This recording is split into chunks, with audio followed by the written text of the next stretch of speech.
क्या आपने कभी सोचा है सच्चा योगी कौन है? क्या योग सिर्फ आसन और प्राणायाम करने का नाम है या फिर इसका मतलब है मन को भगवान से जोड़ लेना? भगवान श्री कृष्ण गीता के अध्याय 6 में बताते हैं कि ध्यान योग ही वो मार्ग है जहां इंसान कर्म और ज्ञान दोनों को साध कर ध्यान के माध्यम से अपने आत्मा को परमात्मा से जोड़ लेता है। तो आइए समझते हैं कैसे बने सच्चे योगी और क्यों योगी ही सबसे महान है। इस अध्याय को ध्यान योग कहा गया है। इसमें श्री कृष्ण बताते हैं कि कर्मयोग और संन्यास का असली अर्थ क्या है, सच्चा योगी कौन होता है, ध्यान की साधना कैसे करनी चाहिए और क्यों योगी सबसे श्रेष्ठ होता है। भगवान कहते हैं कि जो व्यक्ति अपने कर्तव्य का पालन करता है बिना कर्म फल की आसक्ति के, वही सच्चा सन्यासी है। सिर्फ अग्नि छोड़ देने से कोई सन्यासी नहीं हो जाता। मतलब सन्यास का असली अर्थ है स्वार्थ छोड़ना, कर्म नहीं। हे अर्जुन, जो व्यक्ति बिना आसक्ति के कर्म करता है वही सच्चा योगी है, वही सन्यासी है। यहाँ कृष्ण साफ कहते हैं कि योगी और सन्यासी अलग अलग नहीं बल्कि एक ही हैं। साधक की शुरुआत कर्म से होती है। जब उसका मन शुद्ध हो जाता है तब वो योग की अवस्था में पहुँचता है। सच्चा योगी वो है जो कर्मफल त्याग देता है और जिसने अपने मन को जीत लिया है। मनुष्य को चाहिए कि वो अपने मन से ही खुद को ऊपर उठाए। मन ही मित्र है और मन ही शत्रु। जिसने अपने मन को जीत लिया है उसका मन मित्र बन जाता है। इसका मतलब मोक्ष पाने का रास्ता बाहर नहीं, मन के भीतर है। अगर मन को साध लिया तो पूरी दुनिया साध ली। आज हम बाहरी सफलता के पीछे भागते हैं, लेकिन असली लड़ाई अंदर है, अपने मन को जीतने की। अगर मन शांत है तो दुख सुख हार जीत सब बराबर लगते हैं।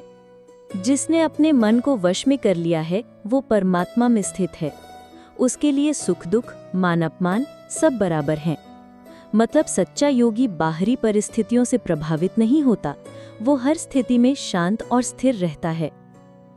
जो व्यक्ति ज्ञानवान है, आत्मनिष्ठ है और जिसने इंद्रियों को जीत लिया है, उसके लिए मिट्टी, पत्थर और सोना सब समान है।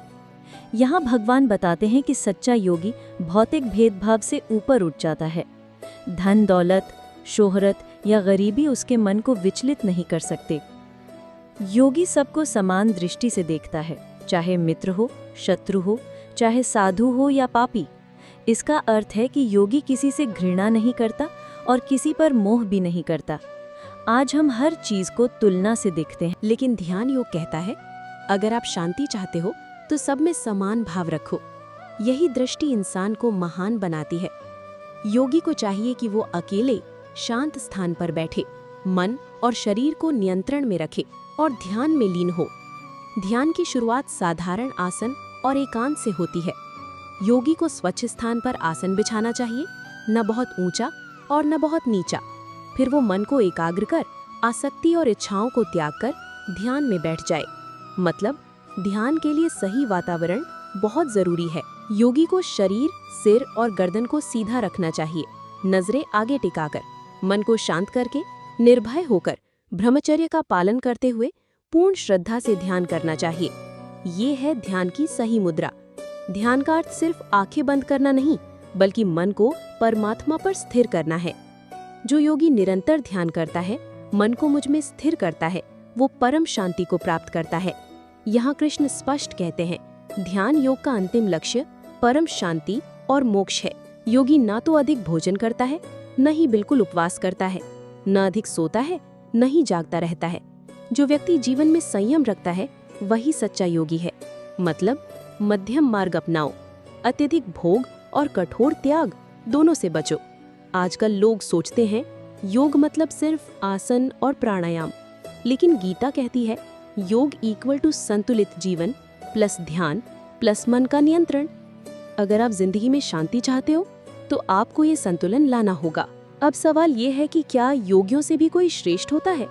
क्या कर्मी, ज्ञानवान, तपस्वी और दानी सभी से ऊपर योगी होता है? जब योगी अपने मन और इंद्रियों पर पूर्ण नियंत्रण पा लेता है तब वो योग में स्थित हो जाता है। उसका मन आत्मा में ही तल्लीन रहता है। इसका अर्थ है कि योग का असली लक्ष्य है मन को स्थिर करके आत्मा और परमात्मा में लीन कर देना। जैसे बिना हवा के स्थान में दीपक की लौ स्थिर रहती है, वैसे ही योगी का मन ध्यान में स्थिर हो जाता है। ये सबसे सुंदर उपमा है। ध्यान में मन भी ऐसे ही स्थिर होता है जैसे दीपक की लौ। योगी ध्यान में लीन होकर आत्मा को आत्मा में ही देखता है और परम शांति का अनुभव करता है। ये आनंद ऐसा है जैसे इंद्रियां अनुभव नहीं कर सकती।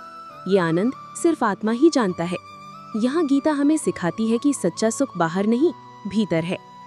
इस आनंद को पाने के बाद योगी को और कुछ पाने की इच्छा नहीं रहती। कोई भी दुख उसे विचलित नहीं कर सकता। इस मुक्ति का योग फल है जहाँ इंसान सारे दुखों से मुक्त हो जाता है। आज हम सुख को खोजते हैं पैसे में, रिश्तों में, चीजों में, लेकिन ये सब अस्थायी है। ध्यान योग कहता है, अगर सच्चा सुख चाहिए तो आत्मा को जानो। योगी धीरे धीरे सब इच्छाओं और वासनाओं को छोड़ दे, मन को केवल आत्मा में ही लगाए। मन को बार बार परमात्मा में लगाते रहो, धीरे धीरे ये स्थिर हो जाएगा। ये है साधना का रहस्य, बार बार मन को खींचकर परमात्मा में लगाना। जब भी मन भटक जाए, योगी उसे फिर से परमात्मा में ले आए। यही है ध्यान। मन भटकेगा, लेकिन हमें इसे बार बार लाना है। ऐसा योगी अंततः परम शांति को प्राप्त करता है। वो परमात्मा से एक हो जाता है। मन को काबू करना कठिन है, लेकिन असंभव नहीं। हर रोज 10 मिनट भी ध्यान का अभ्यास करेंगे तो धीरे धीरे जीवन बदल जाएगा। सच्चा योगी पाप और मोह से मुक्त हो जाता है। वो हर समय परम आनंद में रहता है। योगी सब प्राणियों में आत्मा को देखता है और सब आत्माओं में परमात्मा को देखता है। इसका मतलब है, सच्चा योगी सबको एक मानता है। जो हर जगह मुझे देखता है और जो मुझे हर जीव में देखता है, उससे मैं कभी दूर नहीं और वो मुझसे कभी दूर नहीं। ये है ईश्वर से एकत्व का अद्भुत वचन। योगी जो मुझे सब प्राणियों में समान रूप से देखता है, वो सच्चे योग में स्थित है। सच्चा योगी वही है जो अपने सुख दुख को दूसरों का सुख दुख समझे, वो सब में समान दृष्टि रखे। ये है करुणा और संभाव का सर्वोच्च मत संदेश। 1. योग का असली अर्थ है मन पर नियंत्रण। 2. ध्यान का आनंद इंद्रियों से परे है। 3. योगी सबको समान मानता है, यही असली मानवता है। 4. जब हम सबको एक समझेंगे तभी समाज में शांति होगी। तो दोस्तों, ध्यान योग का ये आखिरी हिस्सा हमें सिखाता है कि योगियों में भी सबसे महान वही है जो प्रेम और भक्ति से परमात्मा को याद करता है। सोचिए, अगर हम सब अपने जीवन में थोड़ी सी भी भक्ति और साधना जोड़ दें तो हमारी दुनिया कितनी बदल सकती है। क्या आप चाहते हैं कि अगले वीडियो में मैं अध्याय 7 ज्ञान विज्ञान योग का रहस्य खोलूं, जहां श्री कृष्ण ब्रह्मांड और ईश्वर की शक्ति को उजागर करते हैं? अगर हाँ, तो कमेंट में जरूर लिखिए जय श्री कृष्ण।